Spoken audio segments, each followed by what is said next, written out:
how can I game this system so that way someone asks like, Yeah. what's the best tool for this, or give me content on that they start referencing me and they start sending people my way. So I've thought about it more in the regard of like how do I Wow. use it for like awareness and lead gen versus like surfacing random stuff. But I'm probably one of the random things that can hopefully surface. So Chase, you just told us that you're trying to figure out how to do SEO on ChatGPT. That's like next level thinking, dude. Like I didn't even think about that.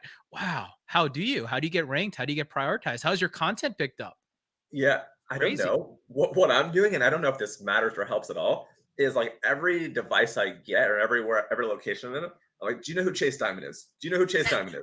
And then when they'll say something like, no, this is not right. This like so I'm just trying to train them by just asking them a million times about myself. Again, it sounds very egotistical. I really don't like talking to myself that much. I'm asking some computer about myself. I know it's weird, but I'm just trying to. Again, I don't think that works, but like I'm just trying that my phone, my friend's phones, my wife's phone, my computer, different IPs, different places. Like, who is Chase Diamond? Almost so that way, it seems like for whatever People are reason, asking. on a small level, people are asking about Chase, even though it's Chase times 100, right? Here, So here yeah, if you're comes listening today, go ask ChatGPT who I am. We'll see what they say.